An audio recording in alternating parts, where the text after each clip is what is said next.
Sige natin, salamat ang kanila. Uy, tayo rin to. Ba't tayo nagkakaganito? Ano ba? Maipit si Kai, maipit. Nakaipitan na tayo. Ano ba yan? Thank you po.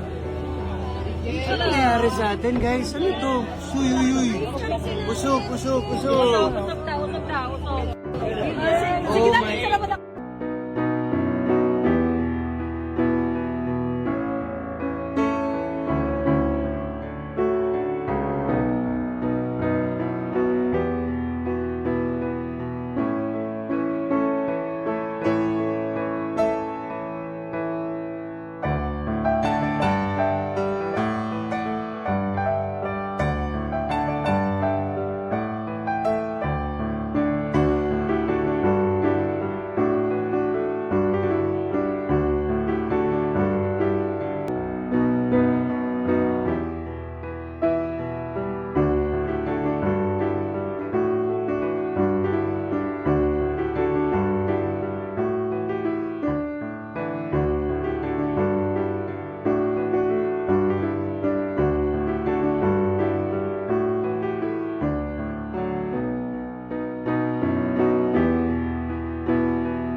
Pinag-usapan online si Daniel Padilla matapos kumalat ang isang viral video na nagpapakita ng isang moment kung saan tila hindi niya agad ma-accommodate ang ilang fans.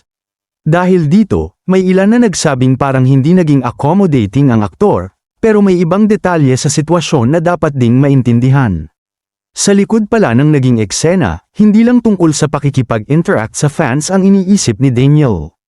Gusto rin niyang masigurong ligtas ang lahat, lalo na ang kanyang girlfriend na si Kayla Estrada. Pati na rin ang mga fans na nagkakagulo sa paligid nila. Kapag maraming tao ang sabay-sabay na lumalapit, natural na pwedeng magkaroon ng tulakan o aksidenteng magkasakitan. Kaya sa halip na basta hayaan ang sitwasyon, tila naging maingat si Daniel at sinubukang kontrolin ang paligid para maiwasan ang anumang hindi magandang mangyari. Mabilis namang naging usap-usapan ang video dahil iba-iba ang naging interpretasyon ng mga nakapanood. May ilan na agad nagbigay ng komento tungkol sa naging kilos ng aktor. Habang mayroon din namang nagsabing baka may dahilan kung bakit ganoon ang naging reaksyon niya. At dito rin naging mahalaga ang pag-unawa ng fans.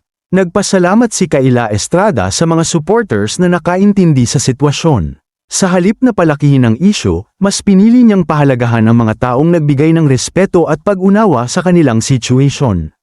Nagpasalamat din si Daniel Padilla sa mga fans na patuloy na sumusuporta at nakakaintindi sa kanila. Para sa kanila, malaking bagay ang pagkakaroon ng supporters na marunong umunawa lalo na sa mga pagkakataong hindi lahat ng nangyayari sa isang viral video ay makikita sa buong context. Dahil para sa isang celebrity, hindi laging madali ang makipag-interact sa napakaraming tao. Minsan, ang pagiging maingat ay hindi nangangahulugang ayaw mong makipag-engage sa fans. Maaari rin itong maging paraan para maprotektahan ang mga taong nasa paligid mo.